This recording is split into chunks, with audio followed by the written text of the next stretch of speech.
everybody, welcome back to the channel. Great to be back here with you once again. I hope you're all doing really well. Thank you so much for tuning in.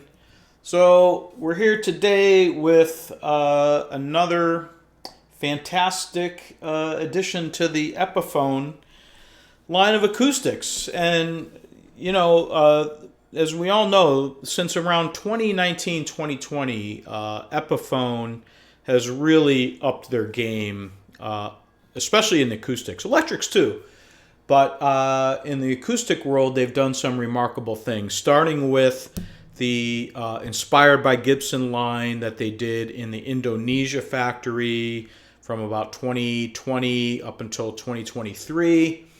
They built the Inspired by Gibson J45, which I have and I reviewed. They did the Hummingbird, which is another amazing, affordable guitar. The Excelente, everybody knows about that. That's like unbelievable, guitar. Still have that one, incredible.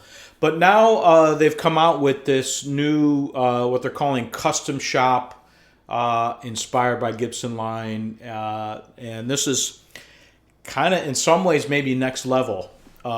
In some ways, to what they were doing, even in the Indonesia factory. So, there's been a lot of reviews of these, and I'm not going to get too much into the weeds on it, or try not to, which is hard for me to do because I tend to do that anyway. But they came out with a J200 Rosewood, which the pre-war version of the J200. They have a Hummingbird. 1960, I think, which was the first year that came out. They have a Banner J45. I played one of those. Pretty remarkable. But I think really the belle of the ball in this new line is this Dove. And I just couldn't wait to get my hands on one. And I was out at Norman's Rare Guitars. Shout out to Norm's there a couple weeks ago. And I said to myself, Norm is now a Gibson dealer, and they carry a lot of Epiphone stuff. So if I see one of these there and I like it, I'm probably going to buy it. And, of course, I walk in the store, and what to my eyes should appear but two of these, not one but two, on the floor. And immediately picked, this one up. Out of the two from an appearance perspective, because it has some remarkable maple figuring, which I'll show you in a minute. But anyway, I played it and instantly just, kind of fell in love with it. Really made my heart go pitter-pat. So we wound up working out a deal. Norm gave me a great deal on it, which I appreciate. But this thing is really remarkable, and I have a Gibson Dove to my right here, to your left, which is an unbelievable guitar, which I got from a now friend of mine out in Des Moines, Iowa, Rick. Shout out to Rick Voss. How are you? Hope you're doing well. I bought this from him about 4 years ago or so. And it's incredible for a lot of reasons. And you can check out my review video of that for the specifics. But this thing is pretty amazing for a lot of reasons. Not the least of which being its affordability, right? So I'll get into the specs a little bit on it in case you haven't seen any of the review videos. But what we have is square shoulder dreadnought, maple back and sides. It's got a thermally aged Sitka top with kind of an aged toner to it, which gives it a really kind of vintage sort of look. So this, by the way, is based on the 1963, which I believe was the first year of the offering of the Gibson Dove. So it's basically a 63 reissue, and it has a lot of things in common with the 63. And I'll point out a few things that it doesn't have in common with the 63. Not necessarily good or bad, just different. Okay. But we've got some really beautiful inlay work. This is real mother of pearl. The pickguard is just gorgeous the way they did it.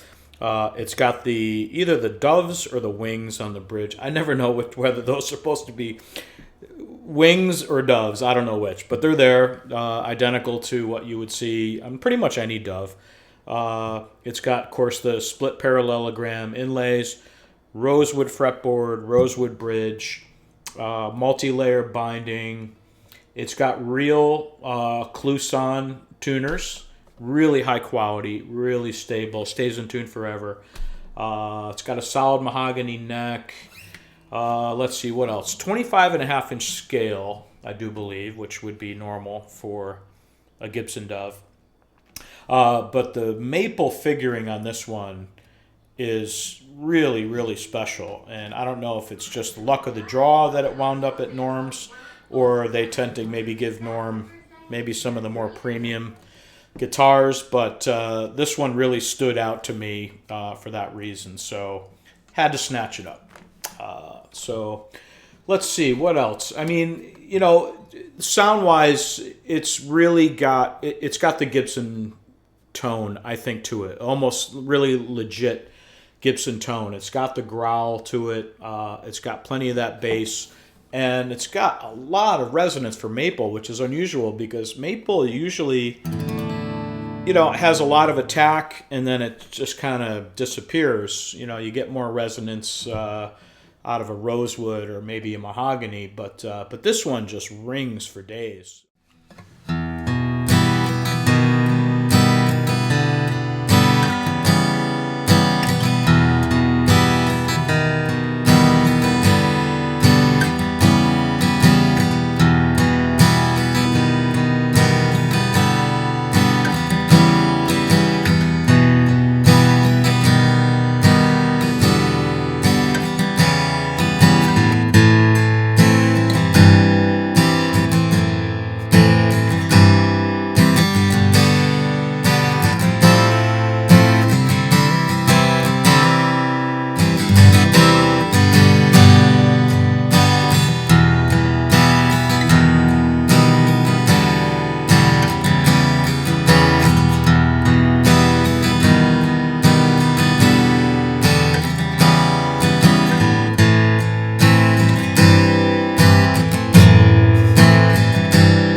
Even being as young as it is. So very surprising in that respect, which is great. I'm really, really happy about that. Fantastic sound, and I think it's going to make a great shootout video with my dear friend over here, the Gibson Dove. I think it stacks up pretty well. I love them both. They're different. They're very different sounding to me, but you know, the basic concepts are there. So let me see what is different about this guitar versus a real 63. Well, obviously the first being this is made in China, right?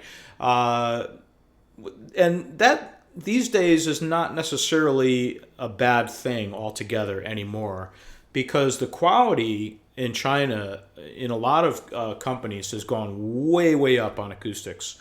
And especially with Epiphone. They've really gotten some great, great things going on over there. And the quality control is really spot on with these. The action that it left the factory in is just perfect. I don't even want to touch it. It's perfect right where it is. It's got pretty sure it's a bone nut and bone saddle. I'm not entirely sure about the pins yet. I haven't taken the strings off. I'll have to check that when I pull the pins out. But they look like either tusk or bone. But oh, and it's got another great feature on this is it's got the LR Baggs VCT. I'll type it out in the video, but it's a really, really good pickup, which for me is great because this is a guitar that I will definitely take out and play, live. And with that pickup, I'm sure it's going to sound great. Whereas I would never, this baby never leaves the house, so that's a great feature. But getting back to the 63 versus this, made in China. The other point, which I think this is actually kind of better, is that, believe it or not, in 63, this would have come with a tune-o-matic bridge. Yeah, I mean, that was a thing that Gibson tried on some of their acoustics in the early 60s. They put them on J200s. They put them on Hummingbirds. Pretty sure they put them on some J45s or J50s. And they put them on Doves. And, it just didn't go over. In fact, most times if you see an actual 63 Gibson Dove, they've already taken that off and reconfigured it to a regular, conventional bone saddle. But that was something that they tried, and it didn't work.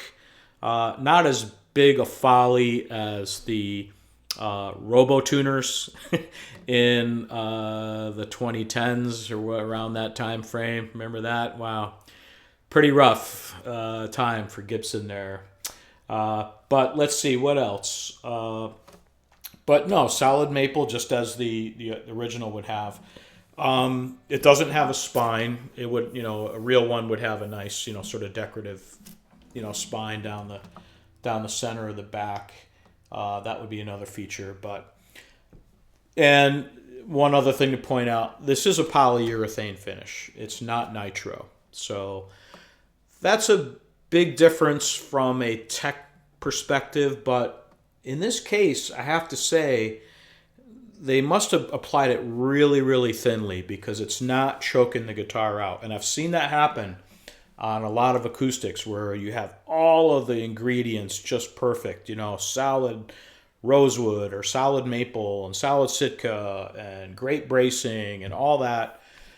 And they just coat it in plastic and it just chokes the guitar right out. And that is not the case with this guitar at all. It's got overtones and things that I can't really demonstrate probably here, but playing a note up here, it's picking up other strings and resonating out. And that's something that, you really hear on a nitro guitar. You don't hear that a lot on a poly finish. So I don't know what they did, but they did it right. And it's a satiny kind of finish. It's not a gloss. The neck feels really good. It's got the 60s profile neck, not super chunky like the 50s, which is great for me because I got tiny hands. So I love the neck profile. Feels great, very slender. I can actually get my thumb over the top sometimes, which is hard for me to do on a lot of guitars. So super happy with this one. Epiphone is really doing a great job. And, I tried to figure out,